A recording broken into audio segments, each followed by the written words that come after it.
Hello everyone, very warm welcome to my channel learning with Komal. तो आज हम income from house property की एक प्रैक्टिकल प्रॉब्लम सॉल्व करेंगे, यानी कि हम क्वेश्चन सॉल्व करेंगे जिसमें म्यूनिसिपल टैक्स के बारे में भी हम पढ़ेंगे आज। इससे पहले हमने पढ़ा था कि एनुअल वैल्यू को किस तरीके से डिटरमाइन किया जाता है, एक्सपेक्टेड रेंट कैसे हम डिटरमाइन करते हैं, और उसके बाद हम एनुअल वैल्यू किस तरीके से निकालते हैं।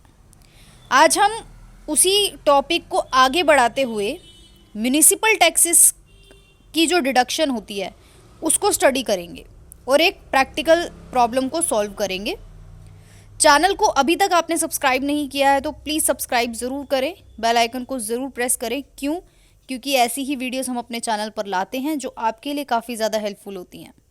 वीडियो को प्लीज़ लाइक करें, शेयर करें अपने क्लास ग्रुप में, और साथ ही साथ आप कॉर्पोरेट टैक्स की प्लेलिस्ट ज़रूर चेक करें। डिस्क्रिप्शन बॉक्स में आपको प्लेलिस्ट का लिंक मिल जाएगा, नहीं तो आप चैनल के प्लेलिस्ट सेक्शन पे जाकर भी कॉर्पोरेट टैक्स की प्लेलिस्ट देख सकते हैं और अकॉर्डिंगली आप वॉच कर सकते हैं, स्टडी कर सकते हैं। चलिए फिर आज की वीडियो को शुरू करते हैं। क्योंकि आज हम म्यूनिसिपल टैक्स के बारे में पढ़ने वाले हैं तो म्यूनिसिपल टैक्स के बारे में थोड़ा सा रीड कर लेते हैं कि म्यूनिसिपल टैक्स क्या है। तो municipal tax is the annual amount paid to the municipal corporation of that area. कि म्यूनिसिपल टैक्स वो साल की अमाउंट है, एनुअल अमाउंट है, यानी कि एक साल की होती है, ये एक 1 ईयर की होती है अमाउंट, जो कि म्यूनिसिपल कॉरपोरेशन को पे करनी होती है।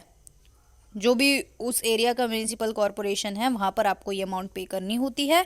और municipal taxes are to be deducted from the GAV, यानी कि ग्रोस एनुअल वैल्यू।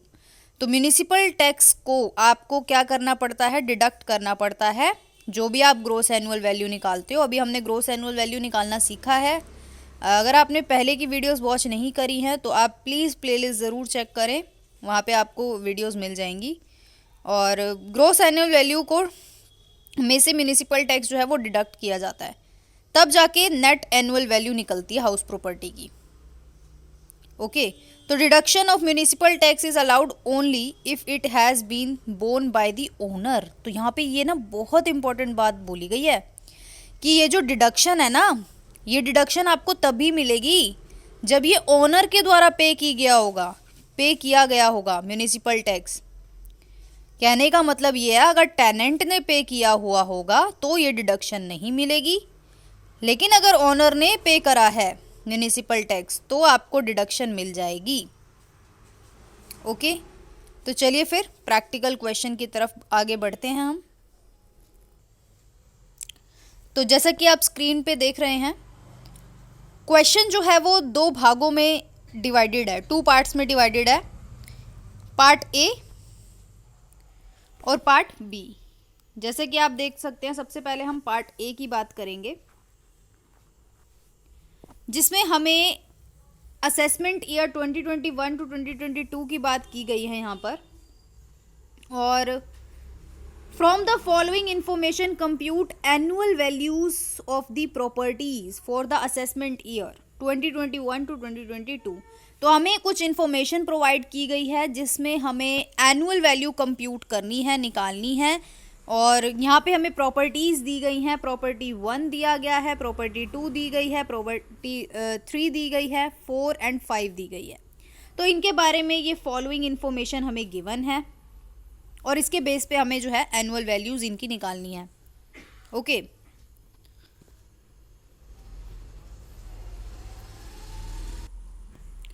साथ ही साथ हमें क्वेश्चन बी दिया गया है, यानी कि इस क्वेश्चन का दूसरा भाग, जो कि आप देख सकते हो ये बी पार्ट है, जिसमें हमें ग्रोस एनुअल वैल्यू यानी कि म्यूनिसिपल वैल्यू की बात की गई है। यहाँ पे हाउस की म्यूनिसिपल वैल्यू बताई गई है और म्यूनिसिपल टैक्स कितना चार्ज हुआ है, 20% किया जाता है। और साथ ही साथ जो है लैंडलॉर्ड को ये ऑफर भी दिया गया है कि अगर लैंडलॉर्ड जो है वो एडवांस में 10 सालों का टैक्स पे कर देता है तो वो 15% से कर सकता है।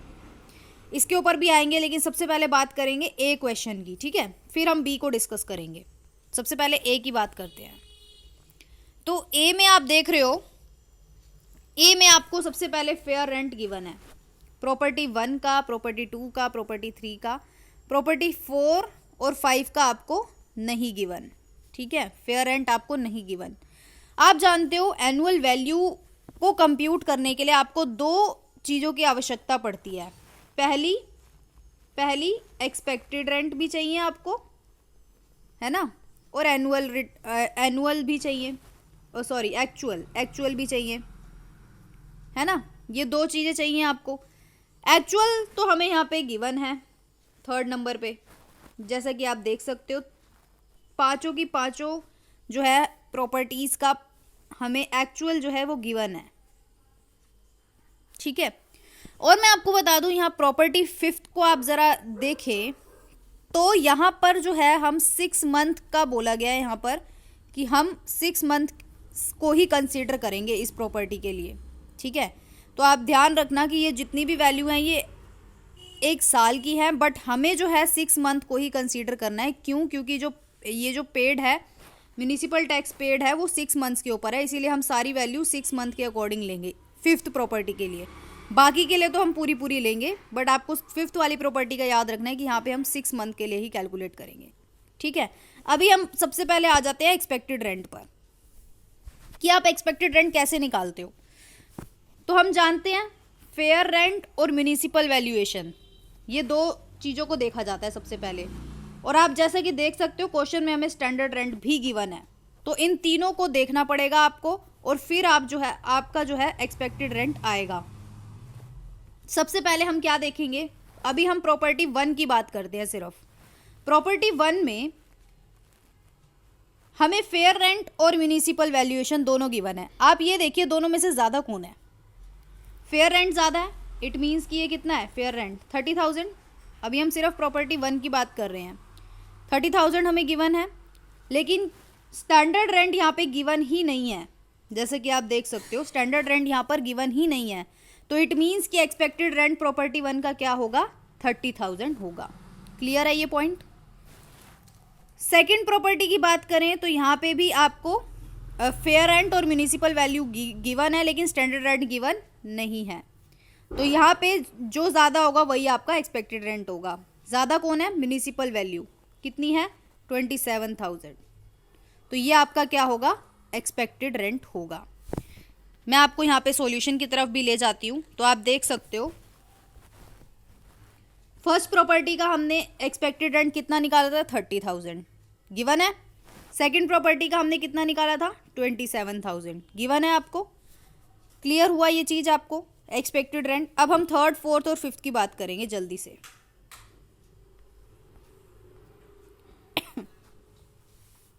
तो जैसा कि आप देख सकते हो 3rd प्रॉपर्टी में भी हमको स्टैंडर्ड रेंट गिवन नहीं है, बट हमें फेयर और म्यूनिसिपल वैल्यू गिवन है। कितनी है, 28 और 29। ज़्यादा कौन है, 29,000 गिवन है, तो 29,000 आपका क्या होगा, एक्सपेक्टेड रेंट होगा, जैसा कि आप देख सकते हो सॉल्यूशन में।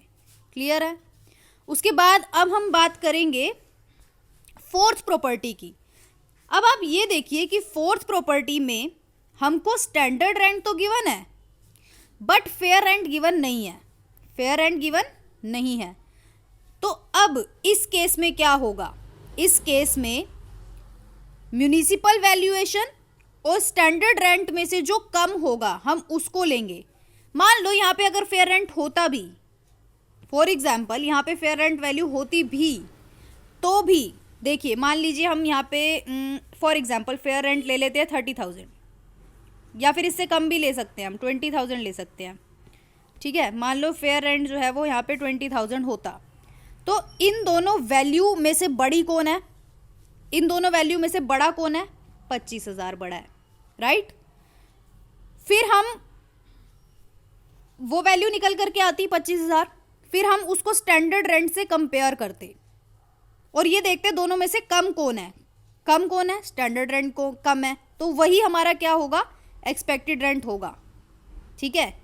साथ ही साथ एक चीज और आपको बता दूं, यहाँ पे मान लो यहाँ पे फेयर रेंट होता 30,000 एग्जाम्पल, तो इन दोनों में से ज्यादा कौन है, इन दोनों में से ज्यादा 30,000 है, राइट, है 30,000। फिर हम उसको किसके साथ कंपेयर करेंगे, स्टैंडर्ड रेंट के साथ। अब दोनों वैल्यू में से देखेंगे कि कम कौन है, कौन है कम, 24,000।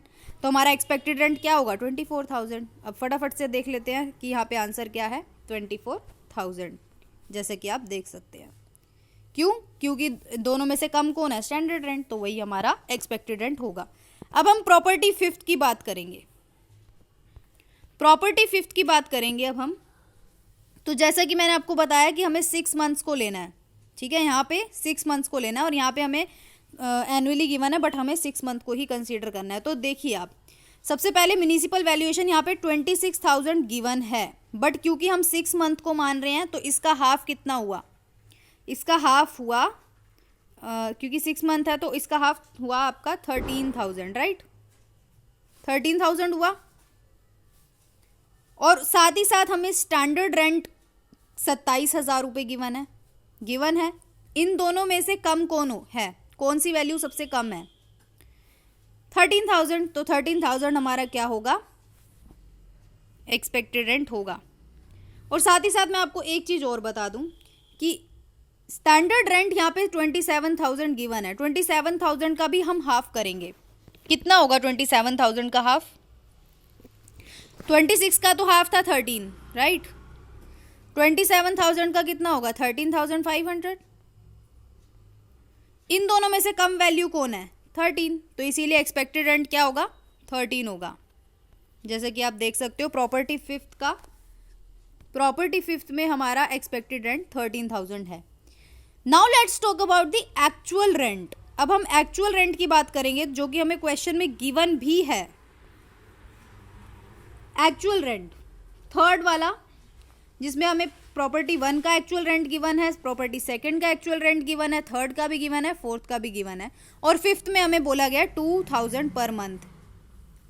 तो अब हम 6 महीने का कंसीडर कर रहे हैं, तो इट मीन्स कि 6 2 जा 12 होना चाहिए, 12,000 होना चाहिए। जैसे कि आप देख सकते हैं प्रॉपर्टी फिफ्थ का 12,000 गिवन है और बाकी एज इट इज उतार रखी है एक्चुअल रेंट। तो अब हमारा एक्सपेक्टेड रेंट भी आ गया, हमारा एक्चुअल रेंट भी आ गया। अब हम देखेंगे ग्रोस एनुअल वैल्यू निकालने के लिए हम क्या देखेंगे कि दोनों में से बड़ा कौन है, ग्रेटर कौन है। तो फर्स्ट प्रॉपर्टी में एक्सपेक्टेड रेंट और एक्चुअल रेंट में से बड़ा कौन है, एक्सपेक्टेड रेंट, तो वही हमारी जीएवी होगी, यानी कि ग्रोस एनुअल वैल्यू होगी प्रॉपर्टी 1 के लिए। सेकंड में कौन ज़्यादा है, 30,000, तो वो हमारी जीएवी होगी। थर्ड में कौन ज़्यादा है, 29,000, तो वो हमारी जीएवी होगी, यानी कि ग्रोस एनुअल वैल्यू होगी। फोर्थ में 30,000, तो वो हमारी ग्रोस एनुअल वैल्यू होगी। तो इसमें 13,000, तो इसमें हमारी जीएवी ये होगी। तो अब हमारी ग्रोस एनुअल वैल्यू आ गई है। अब हम म्यूनिसिपल टैक्स की बात करेंगे। जैसे कि मैंने आपको स्टार्टिंग में बताया था कि म्यूनिसिपल टैक्स की जो है डिडक्शन मिलती है, वो हम डिडक्ट करेंगे। तो अब आप देख सकते हो क्वेश्चन में गिवन है प्रॉपर्टी 1 के लिए 2500, प्रॉपर्टी 2 के लिए 5400 पे किया हुआ है ओनर के द्वारा और 5800 पे किया हुआ है, और यहाँ पर 1400 पे किए हुए हैं। तो इनको हम सिंपली माइनस कर देंगे और फिर हमारी क्या निकल करके आएगी, एनुअल वैल्यू निकल करके आएगी। ये था हमारा ए वाला भाग। Now let's talk about the B part of the question, और अब हम बी को सॉल्व करेंगे। तो बी को सॉल्व करने से पहले हम क्वेश्चन रीड कर लेते हैं बी वाला, कि इसमें हमें गिवन क्या है। तो ग्रोस एनुअल वैल्यू हमें यहाँ पे गिवन है,